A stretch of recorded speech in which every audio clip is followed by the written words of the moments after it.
Desenvolvimento em matemática. Será que é possível mudarmos aquela história de que matemática é difícil e complicado, não se percebe? Quando eu paro e procuro observar os alunos que têm tido dificuldades, notas baixas, muitos problemas por aí, eu percebo uma coisa: falta de dedicação e uma autoimagem criada com base nos resultados maus que essa pessoa foi encontrando. E se você é uma pessoa que está se a dedicar, que está a levar tempo estudando, eu acredito que a sua maneira de se perceber tem sido diferente. Por quê? Porque você já está a conseguir ver que sim, é possível aprender matemática, poder aprender. Três coisas são importantes que você deve poder fazer, deve realmente fazer para você se tornar um aluno diferenciado e um aluno raro de se ter em uma sala de aula. Primeiro, prestar atenção naquilo que o professor está a falar, prestar atenção naquilo que o professor está ali a explicar. Por que nós devemos prestar atenção? Porque só se torna inteligente quem presta atenção. Se você for a olhar, as pessoas que não conseguem perceber nada do que se explica em uma sala de aula são aquelas que, no momento em que o professor explica, estão a conversar. No momento em que o professor está lá a dar a aula, está preocupado em poder fazer outra coisa. Então, a primeira coisa que você precisa fazer para conseguir se melhorar nos seus estudos é prestar atenção enquanto o professor está lá a dar a aula. A segunda, o tempo que você leva a rever aquilo que são as matérias que você viu em sala de aula. Não se pode esperar ter um bom desempenho enquanto você não conseguir tirar um espaço de tempo para estudar sozinho enquanto você está em casa. E a terceira coisa, as pessoas com quem você brinca gostam daquilo que você está à busca, estão preocupados em querer se desenvolver naquela área que você deseja se desenvolver. Então, meus alunos, falando muito em particular aos meninos da Escola Reis dos Reis, se vocês querem realmente se tornarem bons na matemática, sigam esses 3 passos que eu acabo aqui de deixar. Prestem atenção enquanto o professor está a explicar. Evita qualquer coisa que sirva como distração para si nas aulas. A segunda coisa, tira um tempo suficiente para você se aprimorar, rever aquilo que você estudou. E atenção, quando se fala de rever, não é procurar ver o que se estudou na semana em que o professor anuncia a avaliação. Isto não se chama estudar, chama-se...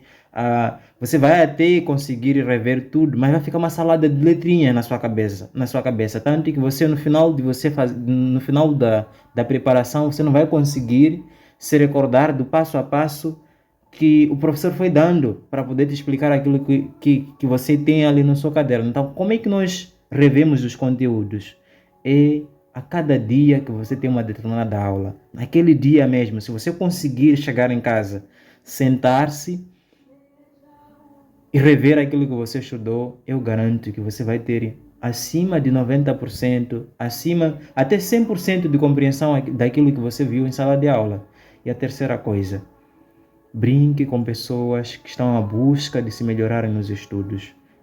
Brinque com pessoas que são brilhantes nos estudos, que você será a terceira pessoa brilhante também nos estudos. Uma coisa que é tão importante que você deve perceber é pessoas que não gostam de estudar geralmente tendem a brincar com pessoas que não gostam de estudar. Por quê? Essas pessoas falam da mesma língua, estão no mesmo nível. Então, se você é uma pessoa que quer se melhorar, então procure brincar com novas pessoas, procure ter novas amizades.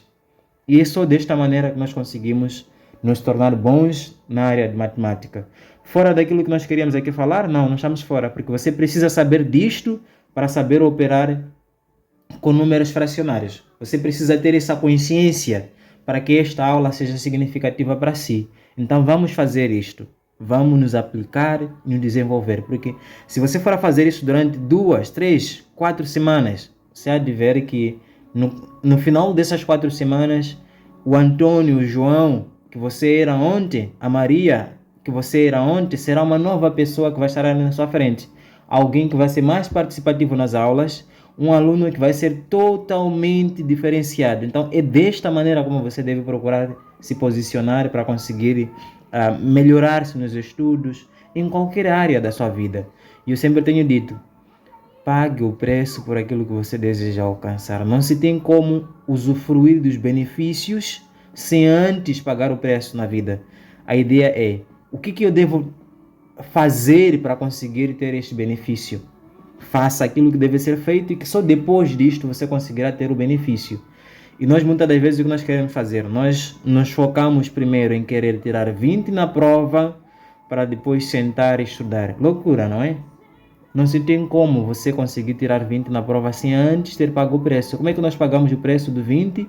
Estando aqui neste canal, o canal Instrua Matemática, é você estar na sala de aula, prestar atenção naquilo que o professor explica, naquilo que o professor dá como atividades, realmente se envolver e ser um adolescente responsável pela sua vida estudantil. E é por isto que eu estou aqui e gravo essas aulas, para que você consiga se tornar um aluno brilhante, um aluno que expressa esta pessoa maravilhosa e única que você é.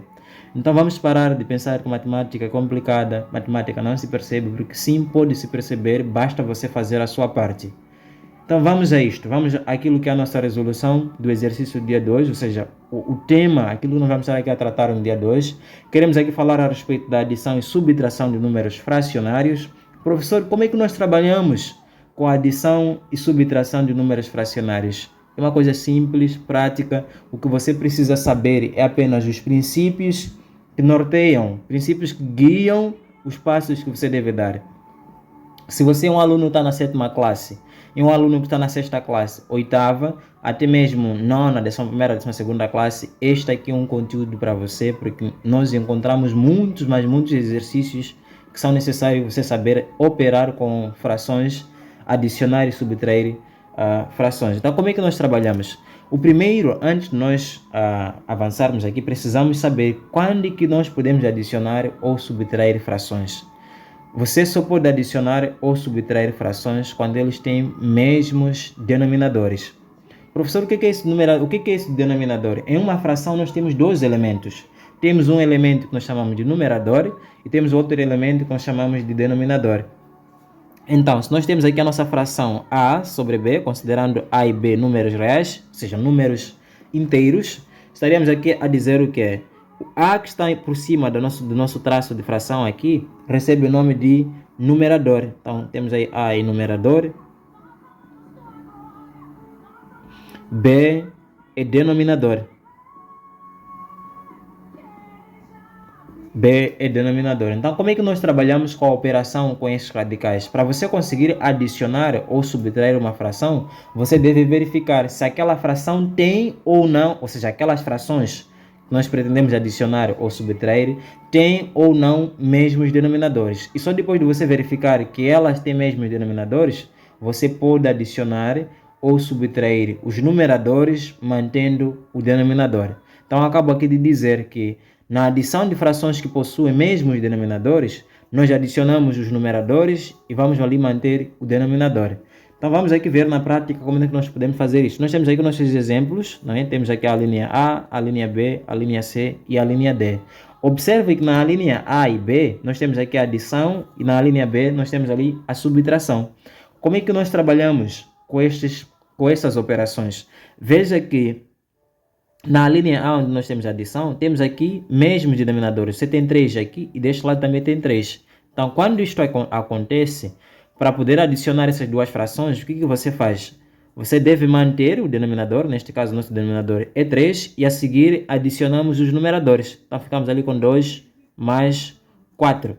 Então, quer dizer o quê? 2 sobre 3 mais 4 sobre 3 é igual a 2 mais 4 sobre 3. Então, sempre que estiver a adicionar duas frações que têm mesmos denominadores, você deve manter o denominador e adicionar os numeradores. Quanto é que dá? 2 mais 4, lógico, 6, não é? Então, teremos ali 6 sobre 3, não é?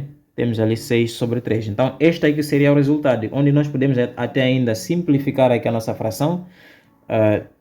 Como o traço de fração simboliza a divisão, podemos aqui ver essa fração aqui, uma fração aparente, porque 6 dividido por 3 dá 2. Então, nós ali calculamos, achamos aí a soma dessas nossas duas frações, que é 2. A seguir, nós temos aqui a linha B, que pede para que nós possamos subtrair essas duas frações. Professor, como é que eu trabalho com a subtração? É do mesmo modo como nós trabalhamos com a adição. Temos que verificar as frações envolvidas têm mesmos denominadores? As frações que eu pretendo subtrair têm mesmos denominadores? Logo que você verificar que elas têm mesmos denominadores, Você pode manter o denominador, veja que você tem 7 aqui e deste lado também tem 7. Então você pode manter o denominador, que é 7, e subtrair os numeradores, onde você terá ali 12 menos 4. Então quanto é que dá? 12 menos 4,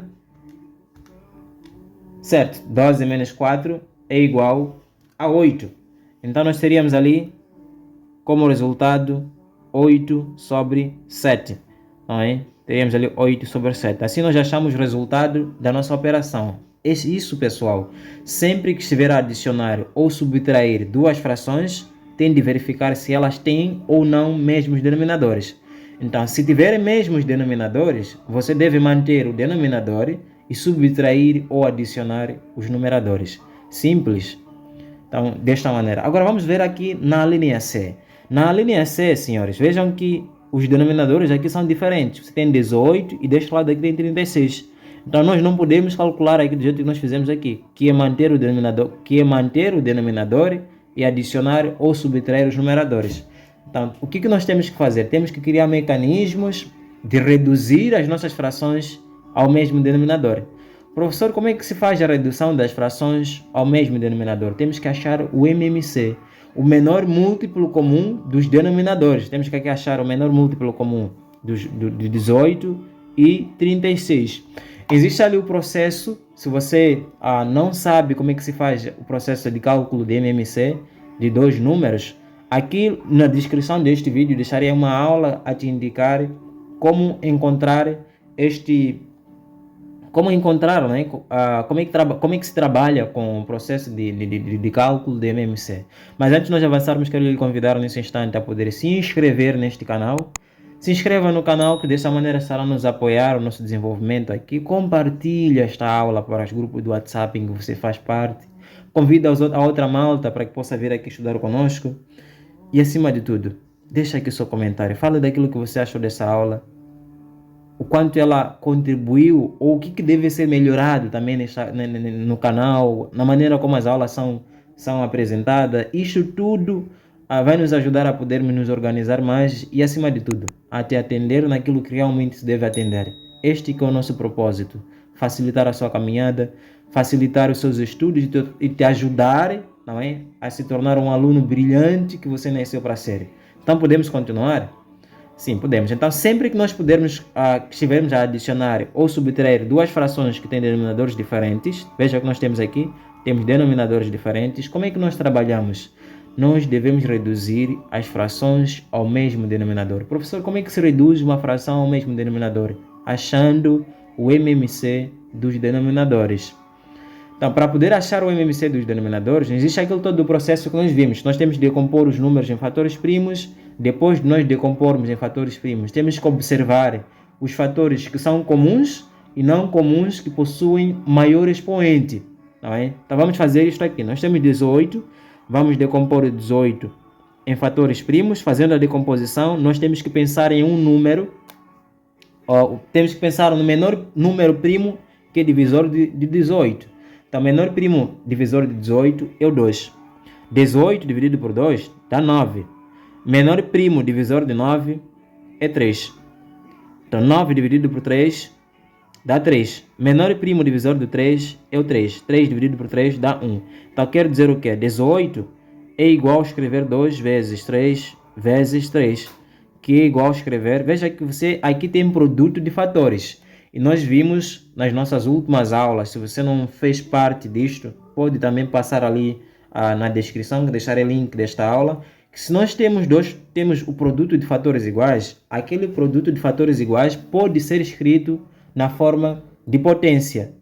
Assim sendo, nós teríamos aqui, veja que você tem 3 vezes 3, temos aqui o produto de dois fatores iguais. Então, quantas vezes esse fator aparece? Aparece 2 vezes. Então, se aparece 2 vezes, nós podemos escrever este fator aqui na forma de potência, em que vamos colocar aqui 2 vezes. Qual que é o fator que repete 2 vezes?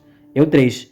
E nós já dissemos que ele repete 2 vezes. Então, vamos colocar 3 elevado a 2. O 2 que está por cima do 3 aqui indica quantas vezes o fator 3 repete num processo de multiplicação. Então, quero dizer o quê? O 18 na forma decomposta é igual a 2 vezes 3 elevado a 2. Vamos também fazer o mesmo aqui para com o 36. Vamos decompor o 36 em fatores primos.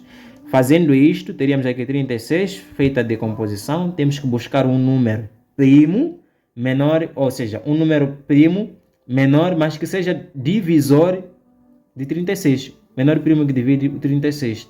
Então, o menor primo que divide o 36 é o 2. 36 dividido por 2 dá 18. Menor primo divisor de 18 é 2. 18 dividido por 2, não é? 18 dividido por 2 dá 9. Menor primo divisor de 9 é o 3. 9 dividido por 3 é igual a 3. Menor primo divisor de 3 é 3. 3 dividido por 3 é igual a 1. Então, estamos a ver nós que 36 é igual a escrever 2 vezes 2 vezes 3 vezes 3. 2 vezes 2 vezes 3 vezes 3. Então, desta maneira, nós já fizemos a decomposição. Mas olhe também aqui que o fator 2 repete duas vezes e o fator 3 repete aqui duas vezes. Então, podemos escrever esses fatores que se repetem na forma de potência, em que nós teríamos 2, que é o fator que repete aqui duas vezes, e o número de vezes que esse fator repete, vamos colocar aqui por cima como expoente. Teremos ali vezes, 3 repete duas vezes, então teremos aqui 3 elevado a 2.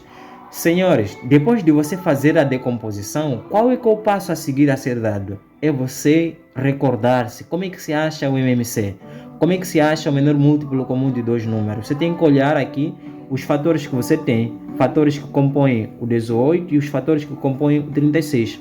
Então, quais são os fatores que estão aqui e que também estão deste lado?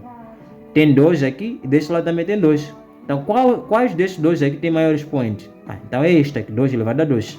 Tem maior expoente. Então, para poder achar o MMC, nós achamos o produto dos fatores comuns e não comuns que possuem maior expoente.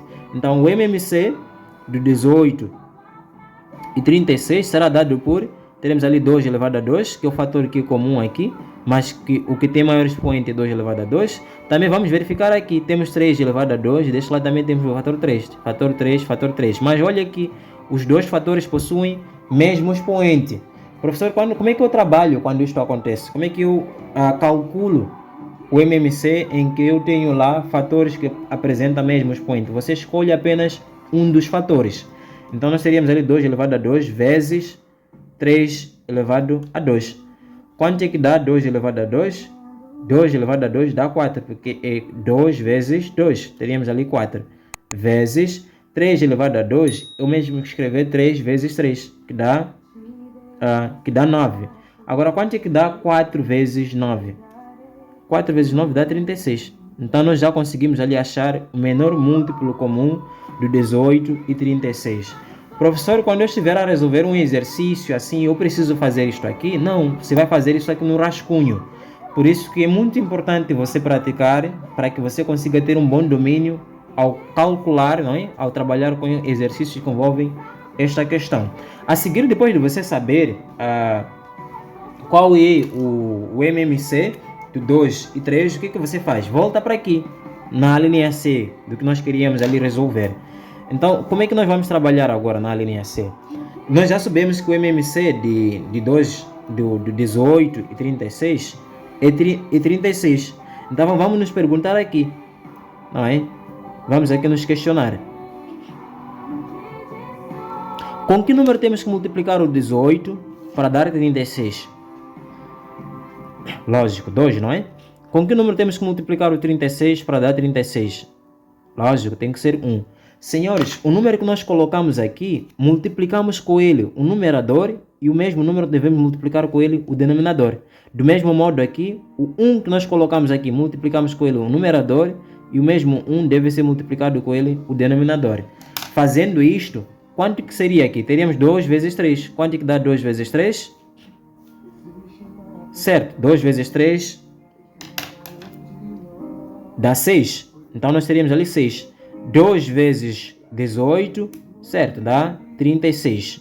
Mais 1 vezes 5, sim, dá 5. Sobre 1 vezes 36, teremos ali 36. Veja que aqui nós já temos agora mesmos denominadores. Então, sempre que nós tivermos mesmos denominadores, o que nós podemos fazer? Podemos adicionar os numeradores, mantendo ali o denominador, porque na adição de duas frações que possuem mesmos denominadores, Adiciona-se os numeradores e mantém-se o denominador. Então nós teríamos ali 6 mais 5 sobre 36. Quanto é que dá? 6 mais 5, certo, dá 11. Então nós teríamos ali 11 sobre 36. Assim nós fizemos aqui a operação da nossa linha C. Para a linha D, o processo é o mesmo. Nós vamos trabalhar do mesmo modo para conseguirmos achar, para podermos fazer a diferença aqui do que nós temos. Mas até aqui estamos a caminhar juntos. Se você está a gostar da aula e você consegue perceber com base naquilo que nós estamos aqui a explicar, comenta ali, deixa ali o seu comentário se esta aula está sendo benéfica para si. Isto para poder nos permitir perceber que nós estamos a caminhar juntos e que aquilo que está sendo falado aqui se percebe, não é? Então, faça isto, deixa ali o seu comentário, se inscreva neste canal, deixa seu like neste vídeo, compartilha para os grupos do WhatsApp e aí os seus companheiros para que possam nos acompanhar aqui, para que possamos nos acompanhar, que desta maneira estaremos a nos desenvolver naquilo que realmente importa que nós possamos nos desenvolver. A linha D, o raciocínio é o mesmo. Eu já disse aqui, para que nós consigamos adicionar ou subtrair duas frações, elas devem ter mesmos denominadores. E se não tiverem mesmos denominadores, professor, o que eu faço? Tende a reduzir as duas frações ao mesmo denominador. Fazendo como? Usando este processo todo que nós usamos para poder reduzir a nossa fração, as nossas frações 3 sobre 18 mais 5 sobre 36 ao mesmo denominador. Então você vai seguir este passo aqui, decompor o 49 em fatores primos, decompor o 7 em fatores primos, depois de fazer a decomposição, observar os fatores comuns e não comuns que possuem maior expoente, pegar esses fatores e achar o produto. Então o produto daqueles fatores será o seu MMC. Então depois de conhecer o MMC, tem de voltar para aqui, para poder se questionar com que número devo multiplicar o 49, para dar aquele número que você for achar como sendo o MMC, e com que número devo multiplicar o 7 para dar aquele número que você achou como MMC. Se mesmo calcular, como eu pretendo deixar aqui a linha D como um exercício para si, para que consiga ali resolver e ver se está realmente a entender aquilo que nós tratamos, eu quero que você consiga ali observar e calcule aqui para poder encontrar o resultado desta operação. E assim que encontrar, coloque aqui nos comentários quanto que você obteve. Pessoal, nós paramos por aqui e desejo assim continuação de bons estudos. A ideia não é tirar um 20 com cabeça vazia. A ideia é tirar um 20 com uma cabeça cheia de conhecimento. Um 20 que é um 20 que reflete o tipo do aluno que você é. Um aluno dedicado, um aluno que paga o preço pela inteligência que deseja ter. Então, pessoal, nós ficamos por aqui. Nos encontramos na próxima aula.